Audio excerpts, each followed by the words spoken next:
ఓం సాయిరామ్. శ్రీ సమర్థ సద్గురు సాయినాథ్ మహారాజ్కి జై. సాయి భక్తులు అందరికీ నమస్తే అండి. అందరూ ఎలా ఉన్నారండి? మీరందరూ కూడా ఆరోగ్యంగా ఆనందంగా ఉండాలని నేను ఆ సాయినాథుని మనస్ఫూర్తిగా కోరుకుంటూ ఇవాళ వీడియోలోకి అయితే వెళ్ళిపోదామండి. ఇక ఈరోజు బాబా గారు ఎలాంటి సందేశాన్ని ఇవ్వబోతున్నారు అంటే, బిడ్డ, ఒక మొక్కుబడి బాకీ ఉండిపోయిందంట. అవసరం తీరిపోయాక నువ్వు మర్చిపోయావంట. మరి అందుకని నీ కష్టాలు పడుతున్నావంట. కాబట్టి నువ్వు దేవుణ్ణి దరిచేరలేవంట. నిజంగా ఇది ఒక బాధాకరమైనటువంటి విషయమే బిడ్డ. అయితే నువ్వు తెలుసుకోవాలని, అర్థం చేసుకోవాలి. ఏం మర్చిపోయావో ఒక్కసారి గుర్తు చేసుకోవాలి తల్లి. అసలు ఏమి మొక్కుబడులు మొక్కుకున్నావో ఆ క్షణంలో నువ్వు గుర్తు చేసుకోవాలి తల్లి. అసలు అలాంటి చేసుకోవాల్సిన సమయం అయితే ఇప్పుడు వచ్చింది తల్లి. ఎందుకు అంటే, ఏ బాధ వచ్చినా సరే, ఏ కష్టం వచ్చినా సరే, భగవంతుడా నీకు అది ఇస్తాను, ఇది ఇస్తాను అంటూ ఆ క్షణానికి, ఆ సమయానికి ఏ దేవుడు కనిపించినా, ఏ భగవంతుడు కనిపించినా, ఏ పటము కనిపించినా, విగ్రహం కనిపించినా మొక్కేస్తావు. కష్టం తీరిపోగానే మర్చిపోతావు. ఇది మనుషుల సహజ గుణం బిడ్డ. అలాగే ఏదో మర్చిపోయావు నువ్వు, దాని వల్లనే ఈరోజు నీ బాధలు పడుతున్నావు. ఇలా నువ్వు మాట ఇచ్చి తప్పడం వల్ల ఏమవుతుంది అంటే, నువ్వు దేవునికి దగ్గరగా కాకుండా పోతున్నావు బిడ్డ. కాబట్టి అదేంటో వెంటనే గుర్తు చేసుకుని వెంటనే తెలుసుకో తల్లి. ఆ మొక్కుబడి ఏంటో తీర్చేసుకో తల్లి. అప్పుడు కానీ నువ్వు చేసినటువంటి పూజలకి, నువ్వు నోచిన నోములకి, వ్రతాలకి, మొక్కులకి, ప్రతి ఒక్క దానికి కూడా అర్థమైతే ఉంటుంది. మరి లేకపోతే దేవుడి దగ్గర ఆయనకు దగ్గరగా అయితే కాలేవు నువ్వు బిడ్డ. ఎన్ని పూజలు చేసినా సరే దేవుడికి దగ్గర కాలేవు. కాబట్టి ఆ మొక్కుబడి ఏమిటో, ఏ సమయంలో, ఏ సందర్భంలో, ఏమిస్తాను, ఏం చేస్తాను అని మొక్కుకున్నావో, అలాగే కోరుకున్నావో గుర్తు చేసుకో తల్లి. లేకపోతే బాధలు పడతావు నా బిడ్డ. అలా బాధపడుతూ ఉంటే, భగవంతునికి దగ్గర కాక అల్లాడిపోతూ ఉంటే ఈ సాయి ఎలా చూస్తూ ఊరుకుంటాడు అది. కాబట్టి అదేంటో తెలుసుకో, గుర్తు చేసుకో తల్లి అంటూ బాబాగారంటే ఒక అద్భుతమైనటువంటి సందేశం, అలాగే నిగూఢమైనటువంటి హెచ్చరికలతో కూడినటువంటి సందేశంతో మన దగ్గరికి వచ్చారండి. అలాగే బాబాగారు అంటున్నారు అంటే అది నిజంగా మర్చిపోయి ఉంటామని చెప్పేసి మనం అనుకోవాలండి. కాబట్టి ఎందుకు అంటే, బాబాగారు మన మేలు కోరి చెప్పడానికి ఇక్కడికైతే వచ్చారు. తప్పో ఒప్పో ఏదో ఒకటి చేస్తామని అర్థమవుతుంది. ఇంతమంది సాయి భక్తులు ఉండగా ఇది మీ కంట పడింది, అలాగే మీ చెవిన పడింది అంటే, మరి దాని అర్థం ఏంటి అంటే, ఇది కేవలం మీకోసమే అని చెప్పేసని, అదే వింటున్న వారి కోసమే. ఎక్కడో ఏదో కోరుకుని మర్చిపోయి ఉంటారు. కాబట్టి అది గుర్తు చేస్తున్నారు బాబాగారు.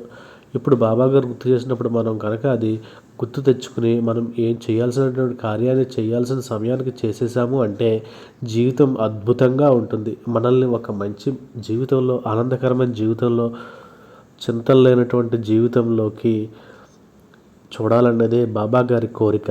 మరి అలా అంత ఇదిగా బాబాగారు మనకు సందేశం తీసుకుని వచ్చి హెచ్చరిస్తున్నప్పుడు మనం వినకుండా నిర్లక్ష్యం చేసినా, నెగ్లెక్ట్ చేసినా, చిన్నచూపు చూసినా, పక్కకు తోసేసినా కూడా నిజంగా మనం ఇప్పుడు తప్పు చేసిన వాళ్ళం అయితే అవుతాం. చేతులారా మనం తప్పు చేసిన వాళ్ళం అవుతాం. కాబట్టి ఈ వీడియోని ఎక్కడా కూడా స్కిప్ చేయకుండా, మిస్ చేయకుండా చివరి వరకు చూసే ప్రయత్నం అయితే చేయండి.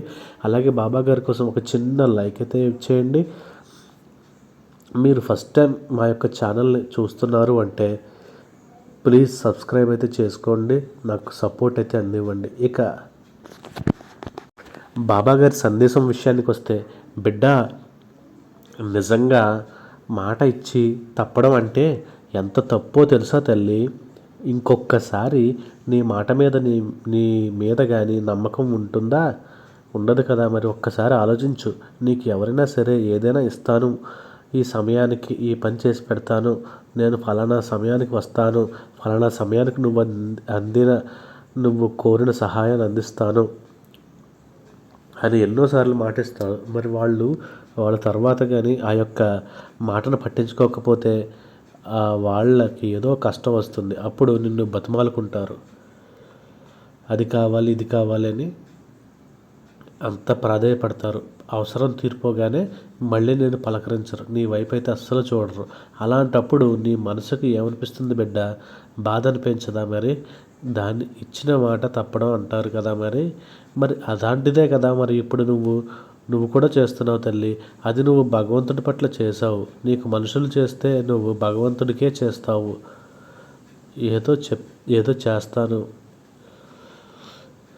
ఏదో ఇస్తాను, నువ్వు ఈ కష్టం నుంచి నన్ను బయటపడే తండ్రి, ఈ బాధల నుండి నన్ను విముక్తిని కలిగించు తండ్రి, నా బిడ్డలకు బాగు చేయి తండ్రి, నా బిడ్డలకు మంచి చదువు ప్రసాదించు తండ్రి, అలాగే మంచి సీట్ వచ్చేలా చూడు తండ్రి, ఆర్థిక ఇబ్బందులు అన్నింటి నుంచి బయటపడాయమ్మ, కుటుంబ కలహాల నుంచి నన్ను ప్రశాంతంగా ఉండేట్లు చూడండి.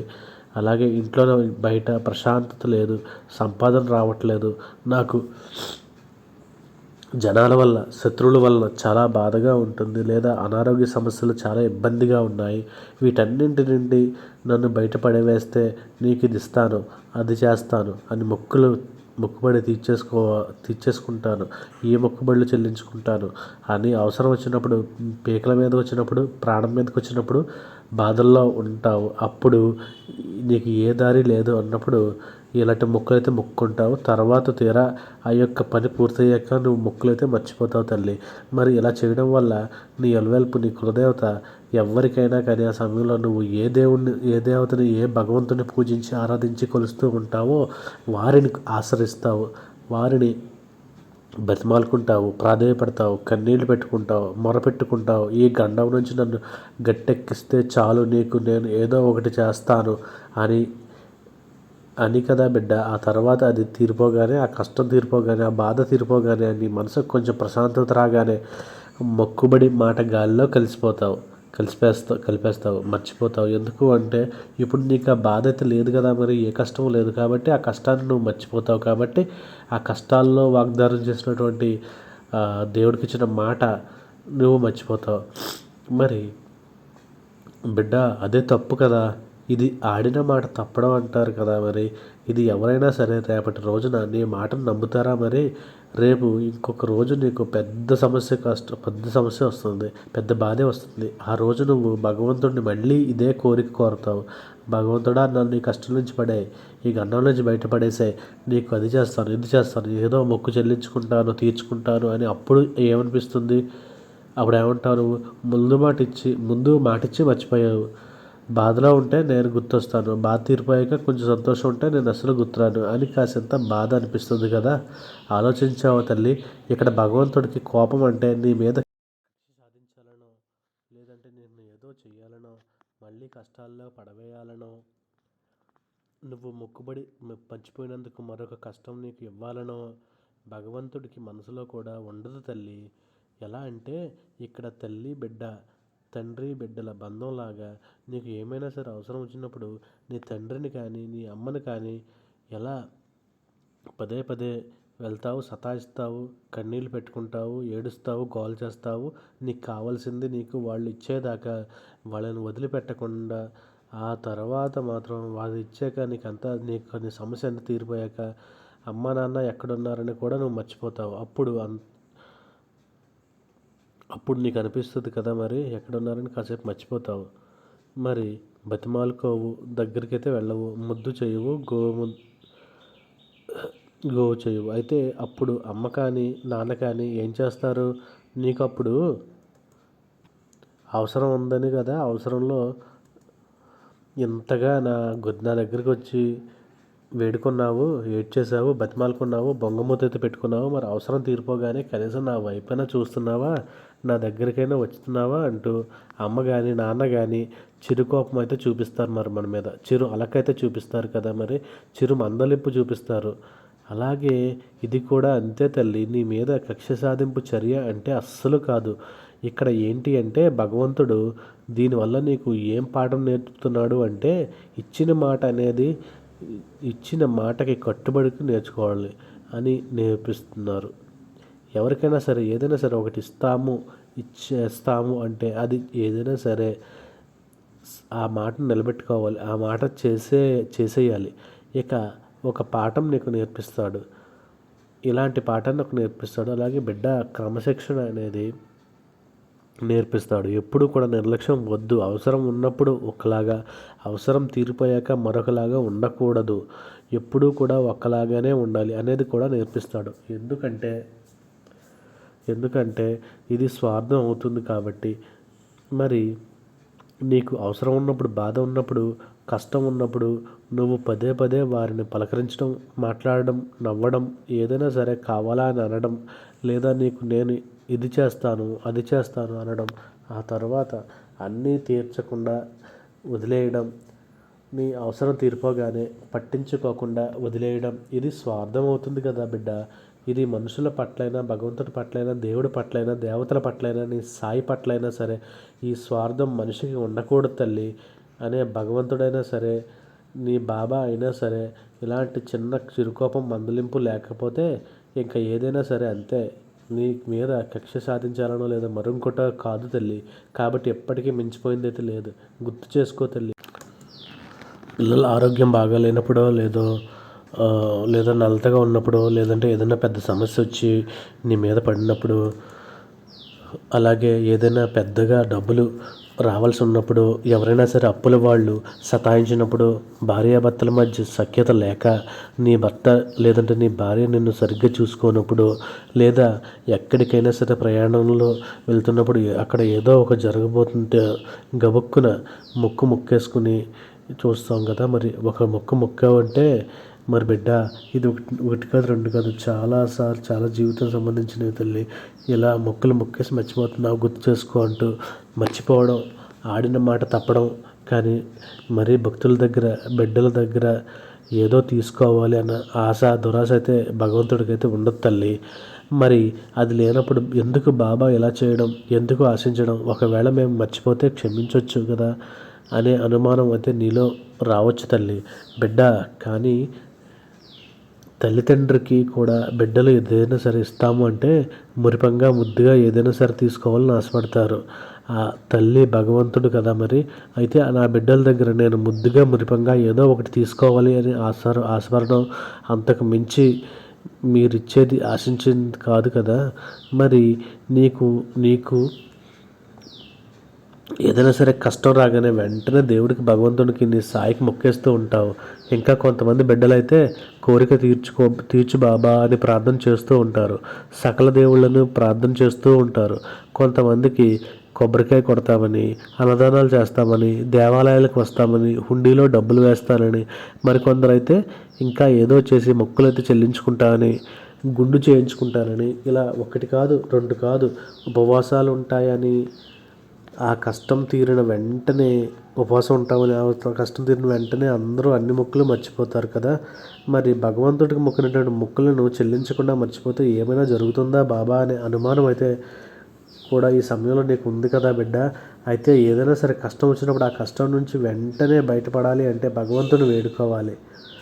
దేవుని మొక్కులు మర్చిపోతే ఏదైనా సరే జరుగుతుందా అంటే నీ కష్టాలను తీర్చమని దేవుడికి మొక్కుకుని, భగవంతుని మొక్కుని, అలాగే నీ బాబాకి మొక్కుకుని ఆ సమస్య నెరవేరిన తర్వాత తీర్చకపోతే అసత్యదోషం ఏర్పడుతుంది బిడ్డ.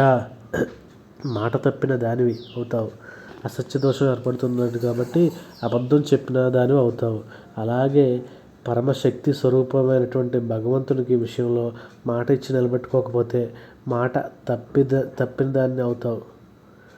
దీనివల్ల నీకు అసత్య దోషం అయితే నిన్ను చుట్టుకుంటుంది తల్లి. మరి భగవంతునికి కానీ, నీ బాబాకి కానీ మొక్కులను తీర్చకపోతే దేవుడు నిన్ను శిక్షిస్తాడా అంటే, బాబా నన్ను శిక్షిస్తాడా అని నువ్వు చాలామంది భయపడుతూ ఉంటారు. అయితే అంతటి మహిమలు కలిగినటువంటి భగవంతుడు నిన్ను శిక్షించడు తల్లి. కానీ కర్మ ఫలితం అనేది నువ్వు మాట ఇచ్చి నిలబెట్టుకోకపోతే మరణించిన తర్వాత కూడా దేవుని దగ్గరకు చేరుకోలేవు తల్లి. భగవంతుని దగ్గర చేరుకోలేవు. ఎందుకు అంటే అందుకే ఇన్నిసార్లు నీ సాయి నిన్ను హెచ్చరిస్తున్నాడు. తర్వాత నా బిడ్డ ఎప్పుడు కూడా ఎంత సంతోషంగా ఉంటే ఆ తర్వాత కూడా అంతే సంతోషంగా ఉండాలి. అక్కడికి వెళ్ళి బాధలు పడకూడదు. దేవునికి దగ్గర కాలేక, దూరంగా ఉండలేక నరకం అనుభవించకూడదు అని చెప్తున్నా తల్లి. ఆ అసత్య దోషం నిన్ను అంటకూడదని, నువ్వు భగవంతుడికి దగ్గర అవ్వాలి అని, దగ్గర అవ్వాలని లేక దూరంగా ఉండకూడదు అనే ఒక చిన్న స్వార్థం నీ సాయిలో కూడా ఉంది తల్లి. బిడ్డ, అది మంచి స్వార్థం. నా బిడ్డల కోసం నేను చూపిస్తున్నటువంటి స్వార్థం తల్లి. అదైతే ఇక మొక్కులు మొక్కుకుని ఏదైతే కష్టం వచ్చినప్పుడు అన్నదానం చేస్తానని మొక్కుకుంటే నీ కష్టాలన్నీ వెంటనే గట్టెక్కుతాయి. అన్ని దానాల కన్నా అన్నదానం అనేది అత్యంత పుణ్యకరమైనది తల్లి. 10 మందికి ఆకలి తీర్చేసే వాళ్ళ కళ్ళల్లో వెలుగు. అన్నదాత సుఖీభవ అనే మాట ఉంది చూడు, నీ వంశాన్ని కాపాడేస్తుంది తల్లి. ఇన్ని అది ఇన్ని మొక్కుల కంటే కొన్ని శ్రేష్టమైనది. మరి నీకంత శక్తి లేనప్పుడు కనీసం ఒక్కరికైనా సరే వస్త్రదానం చేయి తల్లి. నీ కుటుంబం, నీ వంశం కలకాలం కూడా జన్మల దాకా సకల శుభాలు అన్నవి పొందుతూ ఉంటారు. జన్మల వరకు సకల శుభాలు అనేవి పొందుతూ ఉంటారు. కాబట్టి నీ తరాలన్నీ కూడా తరించిపోతాయి తల్లి. అలాంటి అన్నదానాన్ని, అంత గొప్పది అన్నదానాన్ని నువ్వు చేయి చాలు. అంతేగాని మొక్కులు కోరి ఆ మొక్కులు చెల్లించలేక నువ్వు బాధపడే కన్నా ఇది నీకు ఉత్తమం తల్లి. కాబట్టి ఇలా నీకు బాధ వచ్చినప్పుడు నేను అది చేస్తాను, ఇది చేస్తాను, వాళ్ళకి ఇలా ఉంటే నేను అనారోగ్య సమస్యలతో ఉన్నారో వాళ్ళకి మందులు కొని పెడతాను, ఇలాంటి మొక్కులు అయితే నువ్వు మొక్కున్నావు అంటే పశుపక్షాదులను రక్షిస్తాను, వాటికి ఆహారం ఏదైనా పెడతాను, నా చేతులారా నాకు ఏది నా చేతనవుతుందో అది నేను మనుషులకు కానీ పశువులకు కానీ మరొకరికి కానీ సహాయం చేస్తాను, ఆకలి తీరుస్తాను, నిలువ నీడ కల్పిస్తాను. ఇలాంటి మొక్కులు మొక్కుకో తల్లి. బిడ్డ, ఇలాంటి కోరికలు కోరుకో తల్లి. అప్పుడు నీ సమస్య వెంటనే తీరిపోతుంది. ఎందుకు అంటే భగవంతుని కృప అనేది నీ పట్ల అపారమైనది. అప్పుడు ఎందుకు అంటే మనసు కరిగిపోతుందని నిస్వార్థమైనటువంటి నీ కోరికని మొక్కుబడి ఏదైతే ఉందో అది భగవంతునికి నేరుగా చెందుతుంది. వెంటనే నీకు వచ్చినటువంటి ఆ కష్టం నుండి గట్టెక్కి ఆ క్షణమే నువ్వు ఒక ఆనందాన్ని అయితే పొందుతావు తల్లి. ఎంత పెద్ద కష్టమైనా సరే ఆహ్వానించు తల్లి. ఎందుకు అంటే నువ్వు చెల్లించాల్సిన మొక్కు ఉంది చూడు, ఆ మొక్కులో అంత ఆనందం పొందుతాడు భగవంతుడు, నీ సాయి. కాబట్టి ఇలాంటి కోరికలు కోరుకో. నీ కష్టం తీరిపోగానే, నీ పరిస్థితి బాగుపడగానే నువ్వు 10 మందికి మొక్కినప్పుడు అంత శక్తి అప్పుడు నీకు లేనప్పుడు కనీసం 5గురికైనా అన్నం పెట్టు. ఒకరికైనా సరే వస్త్రదానం అయితే చెయ్యి. ఆకలితో ఉన్న వాళ్ళకి అన్నం పెట్టి, దప్పికతో ఉన్న వాళ్ళకి దాహం తీర్చు తల్లి. కష్టంలో ఉన్న వాళ్ళకి కన్నీళ్లు తొడువు. ఎవరైనా సరే అనారోగ్యంగా ఉంటే కొన్ని మందులు తీసుకెళ్ళి వాళ్ళకి కొనివ్వు.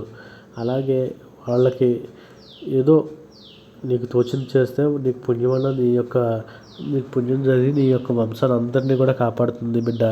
అంతేకాని అలానే నీ తరతరాలని కూడా కాపాడుకుంటూ వస్తుంది తల్లి. ఇది నీ బిడ్డలకు కూడా అలవాటు చేయి బిడ్డ.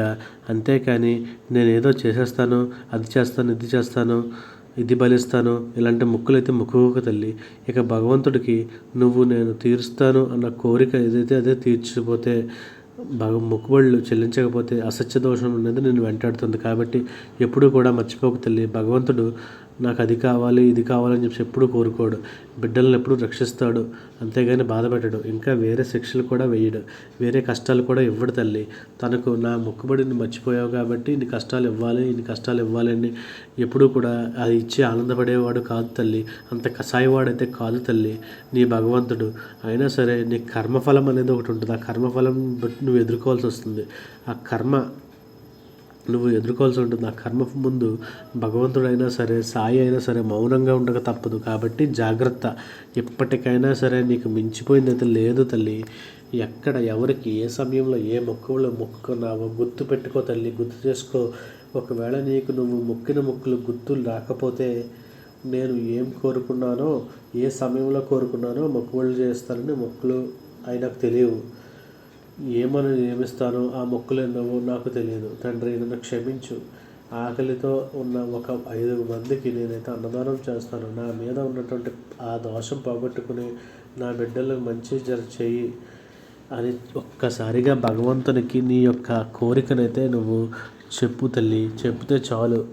అలా చెప్పేసి నీ చెప్పిన వెంటనే నీ యొక్క దోషం అనేది పటాపంచలు అవుతుంది. అలాగే నువ్వు అన్న మాట ప్రకారం ఒక 5గురికి అయితే నువ్వు అన్నదానం అయితే చేయి తల్లి. అలా చేసడం వల్ల ఆ జీవుల్లో ఉన్నటువంటి ఆకలి, అలాగే పశుపక్షాదుల్లో కానీ ఏదైనా సరే ఆకలి అనేది తీర్చినవాడు అవుతావు.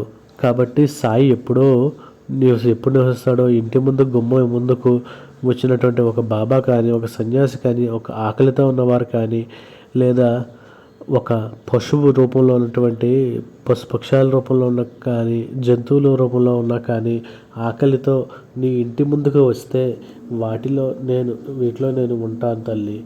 మరి నువ్వు ఆకలి తీరిస్తే నా ఆకలి తీరినట్టే తల్లి. వాటికి ఏమైనా సరే సమర్పిస్తే నాకు సమర్పించినట్టే తల్లి. మరి అదే చెప్తాను కదా తల్లి, నా బిడ్డ దీని అర్థం పరమార్థం కూడా అదేనమ్మా. దీని వెనుక పరమార్థం తెలుసుకుంటావని ఈరోజు నీకు అర్థమైందని భావిస్తున్నాను. ఎప్పుడూ కూడా నా బిడ్డలు సంతోషంగా ఉండాలి. ఇదే సాయి యొక్క ఆశీర్వచనం అంటూ బాబాగారు అయితే ఈరోజు ఒక అద్భుతమైనటువంటి సందేశాన్ని అయితే మనకైతే పంపించారండి. మరి ఎంత గొప్పగా చెప్పారు కదండి. నిజానికి కూడా మనం ఏవేవో మొక్కేస్తూ ఉంటాం, ఏవేవో బలిచ్చేస్తాం అంటాం, ఏవేవో చేసేస్తాం. కాలినడకన వచ్చేస్తాను, లేదంటే నా గుండు గీయించుకుంటాను, పొర్లు దండాలు పెట్టేస్తాను అంటూ ఉంటాం. కానీ అది నిజానికి ఎవరికీ కూడా ఉపయోగం అయితే ఉండదు. ఎప్పుడూ బాబాగారు చెప్పినట్లు మొక్కుకుంటే మన కష్టం కూడా తీరిపోవడం ఖాయం. అలాగే ఇంకొకరి బాధ కూడా తీరిపోతుంది. ఇంకొకరి ఆకలి తీరింది అంటే ఇంకొకరి కష్టం, నీకు పుణ్యం అనేది వస్తుంది తల్లి. నీ యొక్క ఖాతాలో ఉన్నటువంటి ఆ యొక్క దోషాలన్నీ కూడా పటాపంచలు అయిపోతుంది. అన్నదానానికి ఉన్నటువంటి మహిమ అనేది ఇంత ఇదిగా ఉంటుందని చెప్పేసి బాబాగారు అయితే మనకి చెప్తున్నారండి. మరి ఇంతటి గొప్పటువంటి సందేశాన్ని అందించినటువంటి బాబాగారికి ఒక్కసారి శ్రద్ధ సబూరి అని చెప్పేసి మీరు కామెంట్ అయితే చేయండి. అలాగే రేపటి సాయి సందేశంతో మళ్ళీ అయితే కలుస్తాండి. సర్వేజన సుఖినో భవంతు. ఓం Sairam. Thank you for watching.